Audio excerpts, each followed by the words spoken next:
With us on High Bank Fury, Derek Bell, legend superstar driver from Great Britain. I'm Roy J. Akers with you, courtesy of SkyviewSports.net. And with us once again on High Bank Fury, we have Derek Bell. Derek, the awards that you've won, the Hall of Fames that you are in are countless. I know that you won the 24-hour Le Mans 5 times, world driving champion multiple times. How are you today, Derek? I'm pretty well, actually, really well. I'm over here in sunny Florida. I'll be back in England any day, and I missed something the other night, the launch of the Cadillac program for Le Mans, which was a pity, but in London. But nevertheless, I'm here right now, and I enjoy myself here, and it keeps me pretty fit. Thank you. Yeah, my father lived down in Naples, Florida for a few years, and then he ended up in Bonita Springs before he Okay. passed away a couple years ago. All So right. I probably passed your gated community and all that. I think that one of the things that you are doing down there, you're still quite active in motorsports racing, and don't you fly across the big pond over there? You go back from Great Britain to and you commute to Naples, and tell us a little bit about what you're up Yeah. to right now. Well, I've fortunately, I'm very lucky to be a small partner in a Bentley dealership in Naples, Mhm. Florida. And I worked with Bentley for 19 years with the development of the Continental GT and all that brand that started in 2000. And it was just wonderful working with a British company after all my years of racing. And I always wanted to be involved with development of road cars. So I didn't ask them. I didn't phone and say, hey, I want a job. It just happened to coincide with them wanting a British type ambassador with the launch of the new car. So I got involved with them. And one of the things that came out from it is that I am a part owner of the Bentley dealership in Naples. So I love that. I enjoy that very much. Well, I'm really glad to hear that, and I probably will be in Florida in November, and I'll definitely look you up and I talk to the great British ambassador. Maybe you'll sell me a Bentley. Okay, that if that sounds okay with you. Yeah. All right. And so, besides the 24-hour Le Mans, you won the Daytona 24 3 times, World Sports Car Championships. You drove in Formula One, Formula Two, and all that kind of thing. I imagine that. How in the world did you get started in motorsports racing? I was reading a profile on you, and it sounded like you and your father kind of teamed up. Yeah, that's it. You have been reading the right stuff, that's for sure. No, I lived in Pagham, Sussex, right in the south of England, actually only 5 miles from Goodwood. You've probably heard of Goodwood, the racetrack. Yeah. It doesn't sort of operate much, but apart from special classic weekends that the Duke puts on. And Goodwood was my local track. I used to cycle up there and crawl under the fence to watch the cars going around and my heroes like Sterling Moss and Fangio and people testing. And we live 5 miles away. And through obviously living on a farm, being brought up on a farm, I drove tractors and jeeps and trucks from the age of 9 years old. So driving was second nature to me. And obviously, Goodwood was up the road, just an earshot away.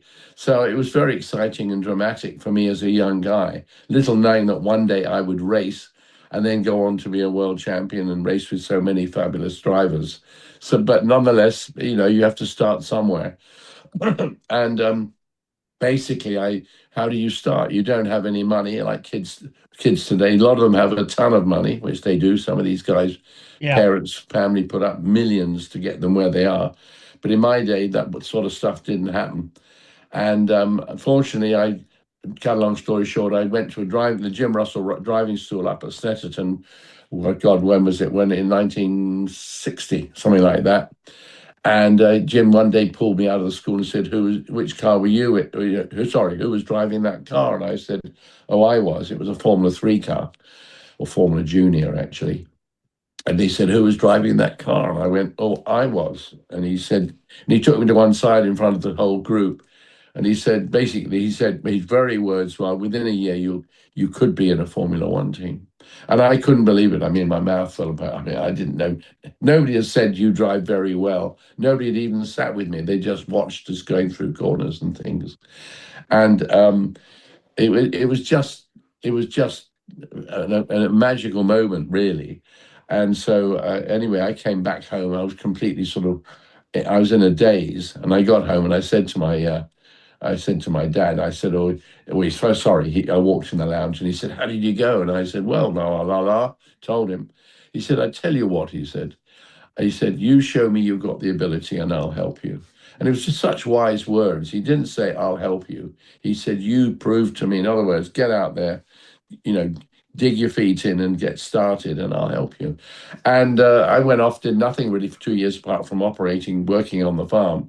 Then a guy came to sell me some farm machinery called John Penfold, bless him, and we became great friends. And so we got talking about where we'd been, what we'd done. He said, "Why don't we drive cars together?"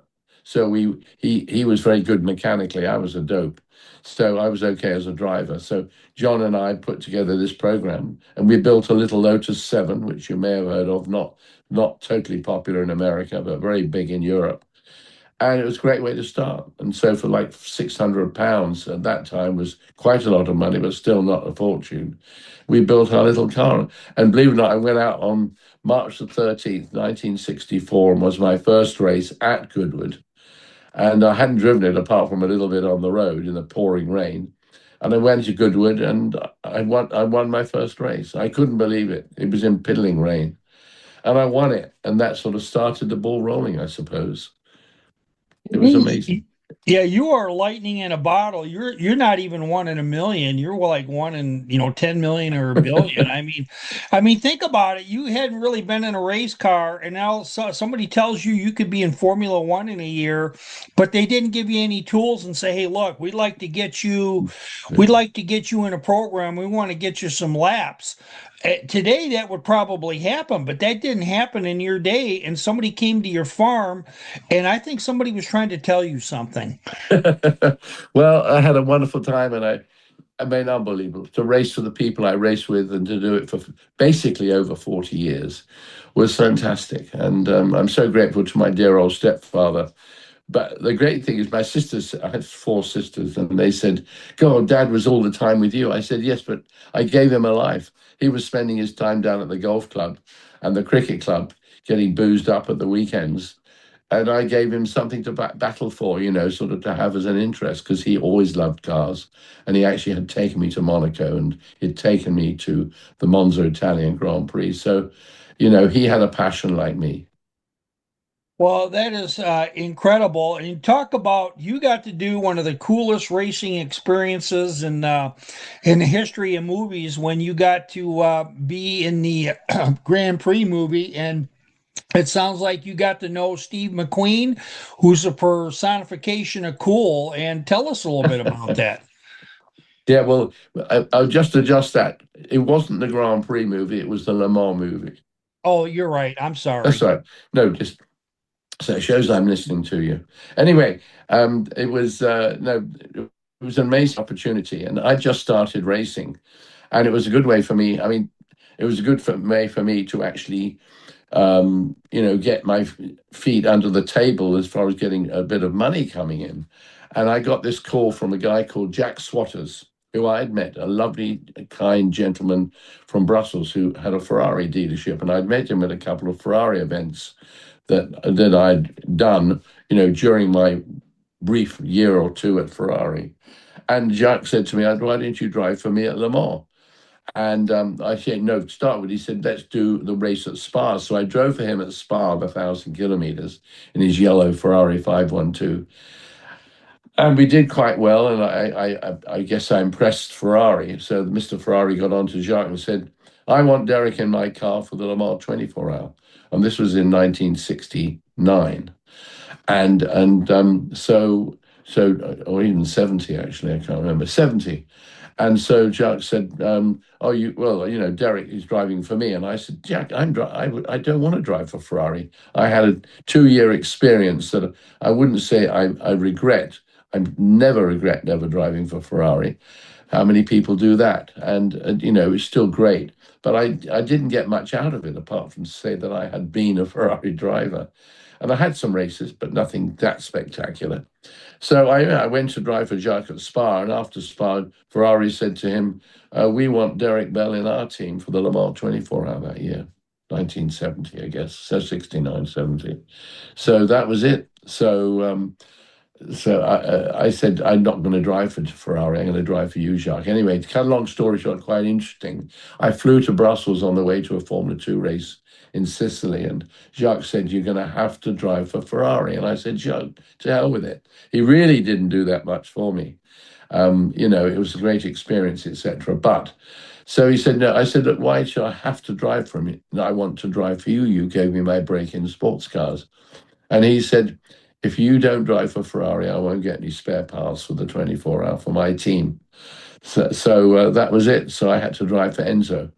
Again, something I'll never forget because it was an experience. And I drove with a great driver called Ronnie Peterson. Although we only lasted till 8 o'clock at night, it was still great to race with Ronnie, who was a great friend and somebody I admired immensely. And that was it. And that was the start. Now you were in the Le Mans movie with Steve McQueen. What Yeah. exactly happened?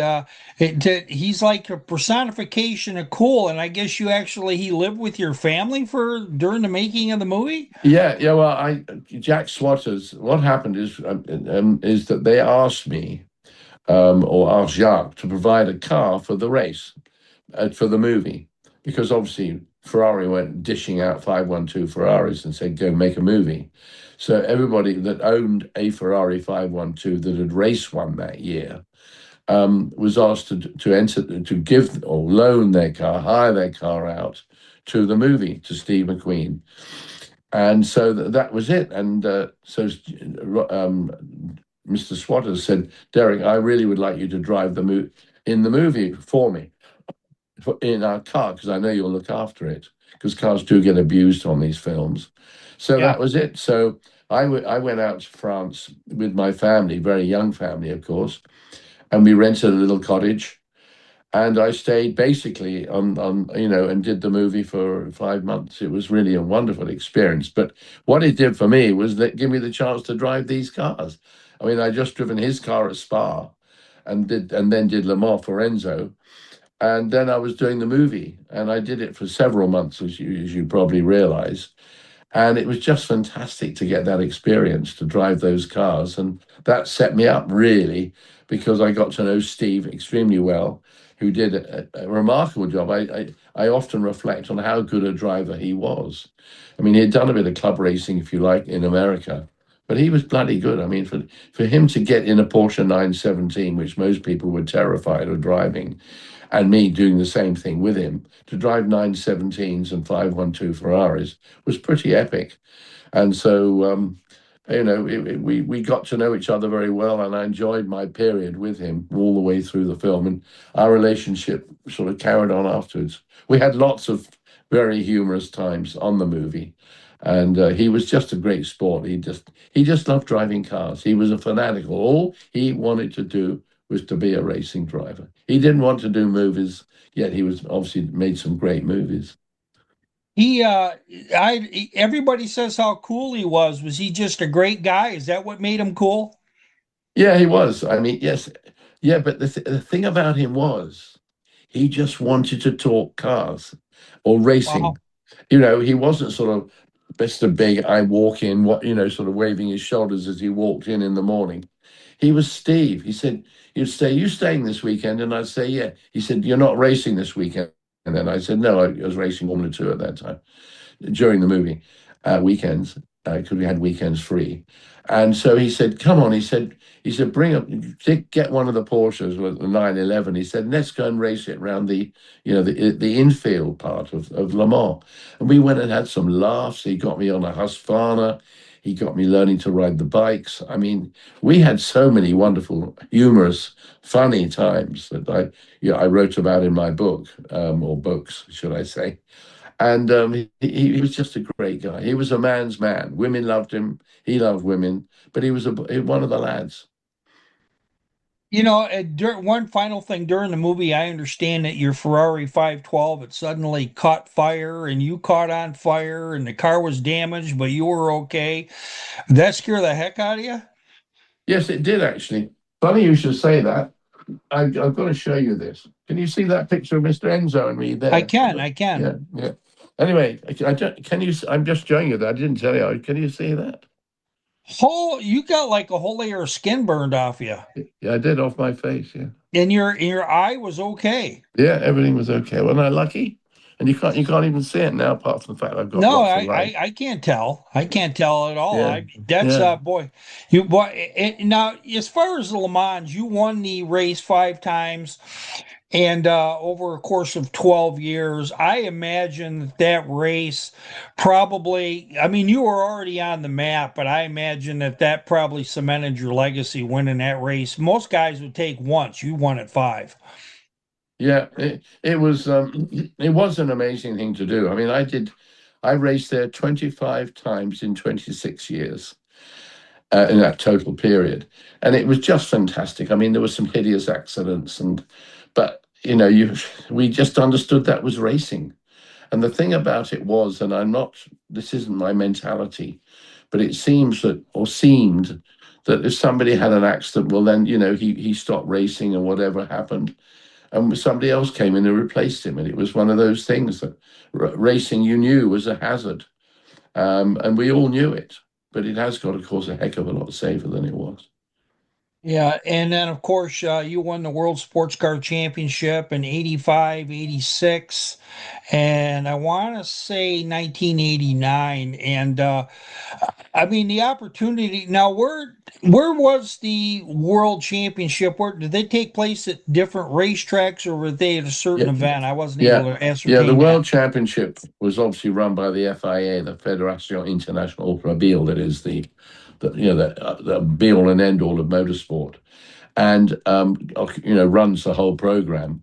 And it was their program, and basically it was every race that I did in the World Sports Car Championship. It wasn't including Le Mans. Le Mans was part of the World Championship, which every sports car race we did, which was maybe 16 races, they all went towards this. It's just like Formula One does today, really. And so with that, and that brings you up. Now you've been heavily involved with a couple of sports teams post career. Kind of walk us through that. Are you more in an advisor role? Because you say you're not really a mechanic, so you're pretty much there. You're in an advising role, driver role. What role did you take, Derek? Well, I think I'd like to think people, when they hear my name, they go, "Oh, yeah, he had a great career." It must have been great for him, great for getting to know him and knowing how he operated. I mean, I was so amazingly lucky to do Le Mans that 25 times in 26 years, and never really have an accident apart from on the movie when I got my face burnt. And I was just saying, and then I went on to win Daytona 4 times, 3 times, sorry, and that 24-hour there. And to do all those races maybe 20 times at Daytona, the 24-hour.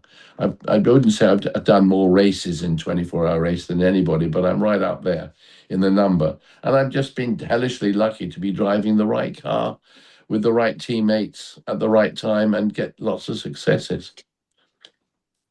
Well, that it's been awesome talking to you over the last 20 minutes. I don't think that our interview did your career justice, although we hit some of the champagne popping moments of what you've done.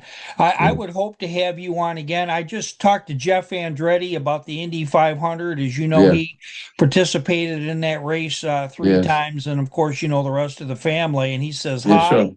Yeah, And so I yeah, will be and I hope to talk to him again later this summer. Would you be game talking later this summer? Maybe I'll have Jeff Andretti on, and yeah, maybe I'll even, if he knows you're coming on, I might even get his father Mario to come on. yeah. I would Well, it would be great. Actually, I was with Mario the other night. I got an award at Long Beach, and their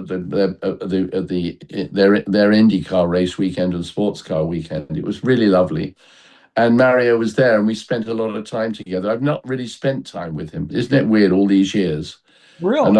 I've always had so much admiration for him and what he did and who he is and how he operates and his manner and everything. And I got on really well with him. And I got a couple of lovely pictures of me standing chatting with him. I hope that the next time you come on, that maybe we'll get you send me like one of those pictures, and then maybe I'll even put it in this broadcast, and I can go ahead and I can superimpose that, and because Yeah, I will send our chat with you in post, and I'm going to put a lot of B-roll on from your career yeah. over this interview as well. So if you're Okay. okay, maybe in a couple of months, and if you're up to it, maybe we'll do that, and I can't promise you Mario. I can probably promise you Jeff, but we'll do our best. And Yeah. I think Mario to get a chance to talk to a fellow legend like yourself would be very exciting. Would Yeah, that be okay? yeah. I think Mario and I have respect for each other. I had tons of respect for him. And of course, I was there when he drove with Michael at Le Mans a couple of times. And I think we came second and he came third. He really tried hard to win the race, and just things don't always go right for you, you know. But he had his time in IndyCar, that's for sure, and Formula One. I mean, what a hell of a career. The greatest American driver ever, really, when you think about it. Even better than AJ? How many times did he? I raced with AJ. Oh, I loved AJ. He was a character. I remember one day. I must tell you a little story. You needn't Please. use it if you don't want to. I used to do a lot of commentary at the races when I wasn't racing. You know, over the 20, 30 years. And so I'd be at the racetrack. Let's say it was actually at the Daytona 24 hour. And I remember I was there sort of just watching and with friends and things like that. But I was making comments at certain times for TV. And literally in the evening of the race, it was like 9 o'clock at night. Suddenly I got this knock on my sort of motorhome door. And they said, Derek, would you come and drive the car? I said, what do you mean, what car? He said, AJ Foyt's car with Bob Wallach. And I said, good God. I said, what do you mean? I haven't even sat in the car. I said, why can't he do it? They said, he can't see in the dark. I went, oh, good gosh. So literally, I just put my overalls on. This just shows you how easy it was. I put my overalls on, took a helmet on, I went and drove with Bob all through the night, and we came second, I think. I don't think we won the race, but it was amazing. That was me and AJ. I don't think he ever said thank you either, actually, now I think about it. And I he didn't didn't have know. to. He didn't have to pay me either, the cunning devil. But anyway, Oh, well, I didn't realize that the AJ Foyt was the second coming of Stevie Wonder. I had no idea he couldn't see it. beautiful. Well said. Thank All you very right. much. Bless you. Okay. Everybody, superstar British driver and all-time legend Derek Bell. We have him on High Bank Fury. Derek, you're incredible. I hope to get you again another time because you've got so many tales, and I bet you It's, I'm going to have to read one of your books and kind of yeah, quiz you on some of those stories because I imagine you can even add more adjectives to all of them. Thank you. I'm afraid there are a few. Yeah, it's wonderful. What an amazing life to be able to spend it with all these guys and cars and people like yourself. You know. All right. Thank you, Cheers. Derek Bell. You Cheers. have it's been wonderful. And I love even looking at all the pictures behind you. I imagine that there's 1,000 words to every one of those pictures. Thank you very much. My pleasure. Anytime. Thanks.